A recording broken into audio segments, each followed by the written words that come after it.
আমাদের বাংলাদেশের আলোচিত একটা শিশু মডেল ছিল, মেয়ের নাম হচ্ছে সিমরিন লুবাবা।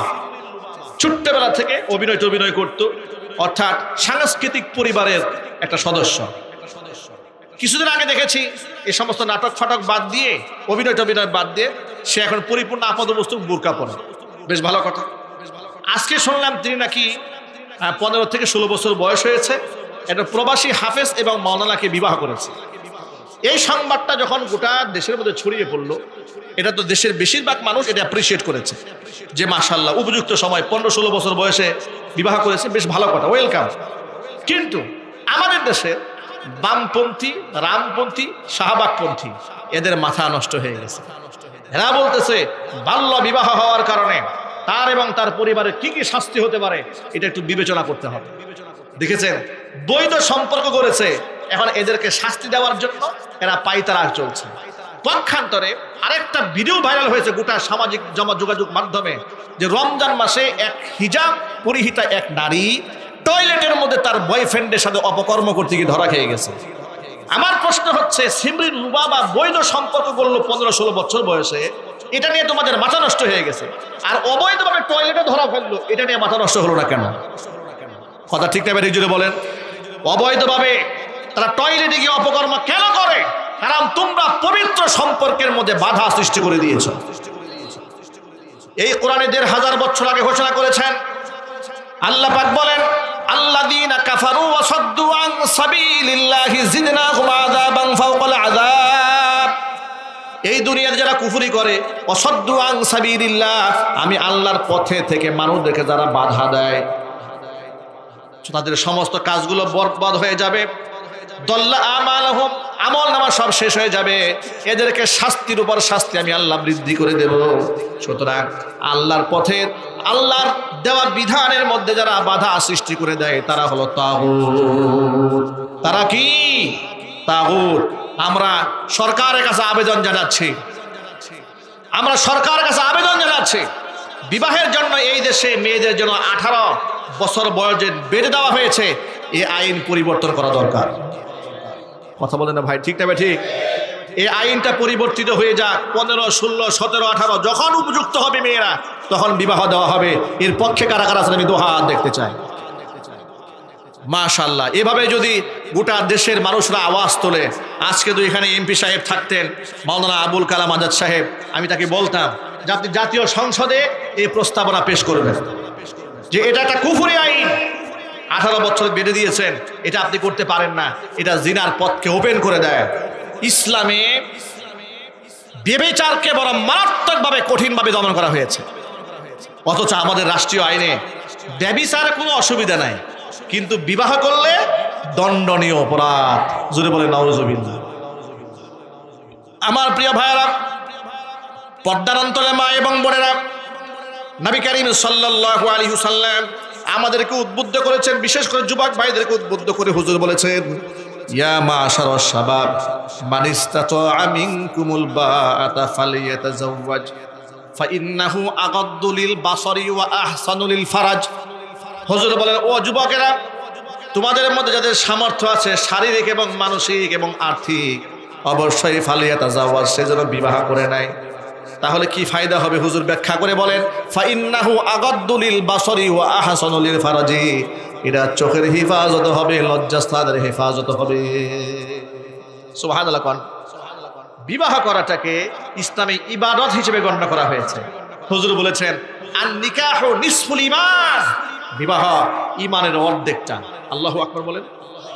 সেই বিবাহটাকে বানানো হয়েছে কঠিন, আর জেনা ব্যভিচার বানানো হয়েছে কি সহজ। যার দরুন স্কুলে, কলেজে, বিশ্ববিদ্যালয়ে, পার্কে, সিনেমা হলে, এখানে সেখানে, এরপর এখন তো টিকটক, ফেসবুক বের হয়েছে, নোংরামির বেহাপনার প্ল্যাটফর্ম তৈরি হয়ে গেছে। কথায় কথায় অমুকের বয়ফ্রেন্ড, অমুকের গার্লফ্রেন্ড, অমুকের সাথে ডিসকাস হয়েছে, অমুকের সাথে ডিভোর্স হয়েছে, ছিন্ন হয়েছে, কত রকমের বক্তব্য তৈরি হয়েছে। আমি জিজ্ঞেস করতে চাই, কুফফারদের তৈরি করা বয়ফ্রেন্ড গার্লফ্রেন্ড কালচার লালন করব, নাকি ইসলামের দেওয়া উপহার বিবাহ বন্ধনের পবিত্র বিধান কার্যকর করব?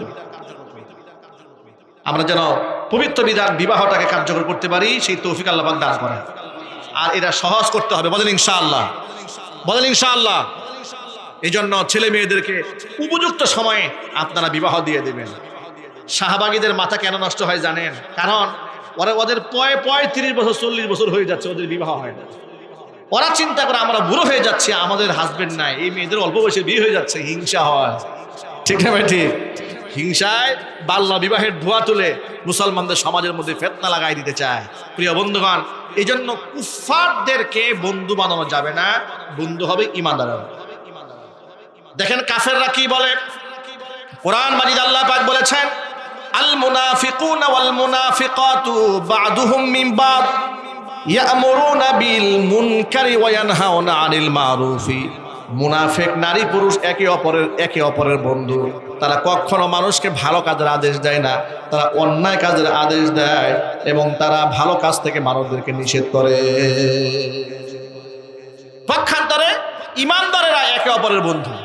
ওয়াল মুমিনুনা ওয়াল মুমিনাতু বা'দুহুম আউলিয়াউ বা'দ। ঈমানদার নারী পুরুষ একে অপরের বন্ধু হিতাকাঙ্ক্ষী। তাদের কাজটা কি? ইয়া'মুরুনা বিল মা'রুফি ওয়া ইয়ানহাউনা আনিল মুনকার। তারা একে অপরকে সৎ কাজের আদেশ দেয়, অসৎ কাজ থেকে নিষেধ করে। জোরে জোরে বলেন সুবহানাল্লাহ। নবীজি সাল্লাল্লাহু আলাইহি সাল্লামের খাসির গোশতের পায়ের অংশটা, রানের অংশটা পছন্দ ছিল। এই কথা চিন্তা করে বিনতে হারেস নামক এক কুখ্যাত ইহুদি মহিলা খাইবার যুদ্ধের পরে নবীজি সাল্লাল্লাহু আলাইহি সাল্লাম এবং তার সাথী সঙ্গীদের জন্য খাসির গোশত ভুনা করে রানের মাংসগুলো বাছাই করে করে বেশি করে বিষ মাখায় দিয়া হুজুরের সামনে, সাহাবীদের সামনে উপহার হিসেবে পাঠিয়ে দিয়েছে। সাহাবায়ে কেরাম খেতে বসলেন, নবীজি খেতে বসেছেন। সাহাবায়ে কেরাম তো মুখে দিয়ে ফেলেছেন। এর মধ্যে বিশির ইবনে বারা একজন সাহাবী ছিলেন, এক টুকরা খেয়ে ফেলেছেন। অন্যান্য সাহাবী ছাড়া যারা ছিলেন তারা সবে মাত্র মুখে নিয়েছেন, নবীজি মুখে নিয়েছিলেন। সাথে সাথে হুজুর বললেন, মুখ থেকে খাবার বের করে দাও। সবাই মুখ থেকে খাবার ফেলে দিলেন। হুজুর বললেন, ইন্না হাদাল আজমা সায়ুখবিরুনি আন্নাহু মাসমুমুন। আমাকে এই খাসির গোশতের হাড্ডি আমাকে ডেকে ডেকে বলছে তার মধ্যে বিষ মাখানো হয়েছে। চিৎকার দেখুন আল্লাহু আকবার। এটা ছিল রাসূলের মুজিজা। কি ছিল জুড়ে বলেন? নবীজি সাল্লাল্লাহু আলাইহি ওয়াসাল্লাম বিষ থেকে বাঁচলেন, অসংখ্য সাহাবীরা বাঁচলেন, কিন্তু বিশির ইবনে বারা তিনি বাঁচলেন না, তিনি মারা গেলেন। নবীজি সাল্লাল্লাহু আলাইহি ওয়াসাল্লামের সাথে এমন প্রতারণা করার কারণে সাহাবীরা চাইলেন এই মহিলাকে খুন করতে, হত্যা করতে, কিসাস নিতে, বদলা নিতে। হুজুর তাকে মাফ করে দিলেন। কিন্তু ওই যে বিশির ইবনে বারা যে মারা গেলেন, পরবর্তীতে তার মৃত্যুর কারণে মহিলাকে হত্যা করা হয়েছে। আমি আপনাদের সামনে এই মেসাল দৃষ্টান্ত উপস্থাপন করাতে গিয়ে কি বোঝাতে চাইলাম? বোঝাতে চাইলাম ইহুদিরা মুসলমানদের নতুন শত্রু নয়, এগুলা যুগ যুগ ধরে পুরাতন শত্রুতা রয়েছে। ঠিক না ঠিক জুড়ে বলেন? আল্লাহর নবীকে বিষ পানে হত্যা করতে চাইলে ইহুদিরা। আরেকটা প্রমাণ শোনেন, নবীজি সাল্লাল্লাহু আলাইহি ওয়াসাল্লামের মাথার 11টা চুল তারা সংগ্রহ করেছে, হুজুরের ব্যবহৃত চিরুনি তারা গ্রহণ করেছে। এরপরে লাবিদ ইবনে আসাম নামক কুখ্যাত মুনাফিক কিংবা ইহুদিদের সাথে তার বিরাট সম্পর্ক ছিল। লাবিদ ইবনে আসাম সেই ব্যক্তি তার কন্যাদেরকে দিয়ে মুহাম্মদ সাল্লাল্লাহু আলাইহি ওয়াসাল্লামের চুলের মধ্যে 11টা চুলে 11টা গিট দিয়েছে, 11টা চুলের মধ্যে 11টা সুই ঢুকিয়েছে। এরপরে যত প্রকার জাদু মন্ত্র আছে, সেহর পরে পরে এর মধ্যে দম করেছে, ফু দিয়েছে, জাদু করে মুহাম্মদ সাল্লাল্লাহু আলাইহি ওয়াসাল্লামকে হত্যা করে ফেলেছে।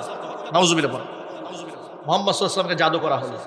এরপরে খেজুর গাছের কাঁধির শুকনা ছালের মধ্যে ঢুকিয়ে সেটা বীরে মারওয়ান জারওয়ান নামক একটা কুয়া ছিল মদিনাতুল মুনাওয়ারায়, সেই কুয়ার মধ্যে পাথর দিয়ে সেই কুয়ার ভিতরে ফেলে দেওয়া হলো। উপরে পানি, নিচে পাথরের সাথে তাবিজ আটকায় আছে।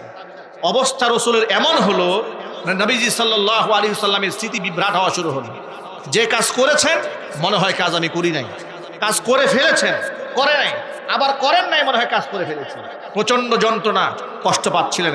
একদিন দুদিন নয়, টানা 6 মাস হুজুর এতটা কষ্ট পেলেন, অসুস্থ হয়ে পড়লেন।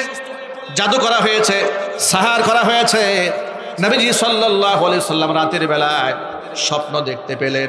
হুজুর বিছানায় শুয়ে ঘুমায় আছেন, স্বপ্ন দেখতে পেলেন মাথার কাছে একজন বসেছে, পায়ের কাছে আরেক ব্যক্তি বসেছে।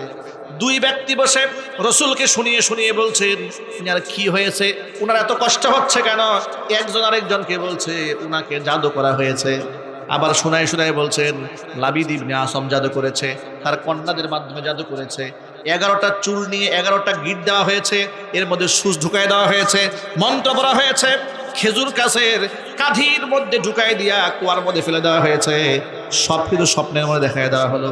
নবীজি সাল্লাল্লাহু আলাইহি ওয়াসাল্লাম ঘুম থেকে জাগ্রত হলেন, হযরত আলী কাররামাল্লাহু ওয়াজহাকে সে কুয়ার কাছে পাঠিয়ে দিলেন। হযরত আলী রাদিয়াল্লাহু তাআলা আনহু সে কুয়ার কাছে চলে গেলেন। এরপরে সেখানে গিয়ে কুয়ার পানি সেচলেন, সেচে সে তাবিজ কবজ যা জাদুর বন্ধ যা করা হয়েছিল সব উঠাই নিয়ে আসলেন। উঠে আনার পরে একটা একটা করে গিট খুললেন। এরপরে নবীজি সাল্লাল্লাহু আলাইহি ওয়াসাল্লামের কাছে জিবরাইল আলাইহিস সালাতু ওয়াস সালাম দুটা সূরা নিয়ে হাজির হলেন। একটা সূরার নাম সূরাতুল ফালাক, আর একটা সূরার নাম সূরাতুন নাস। যখন সুবহানাল্লাহ, সূরা ফালাক আর নাস, ফালাকের মধ্যে 5টা আয়াত, নাসের মধ্যে 6টা আয়াত। কয়টা আয়াত হলো? 5 আর 6 মিলে কটা হলো? 11টা আয়াত নাযিল হলো। গিট দিয়েছে কয়টা? 11টা। আল্লাহ নবী সাল্লাল্লাহু আলাইহি ওয়াসাল্লাম একটা করে গিট খুলছিলেন আর একটা করে আয়াত পড়ে এর মধ্যে ফু দিচ্ছিলেন। সুবহানাল্লাহ। 11টা গিট খোলা হলো, 11টা আয়াত পাঠ করে ফু দেওয়া হলো। নবীজি সাল্লাল্লাহু আলাইহি ওয়াসাল্লাম মাথার বিষক্রিয়া নষ্ট হয়ে গেল। আল্লাহ নবী সাল্লাল্লাহু আলাইহি ওয়াসাল্লামকে জাদু করা হয়েছিল, হুজুরের মাথাকে আল্লাহ ঠান্ডা বানায় দিলেন।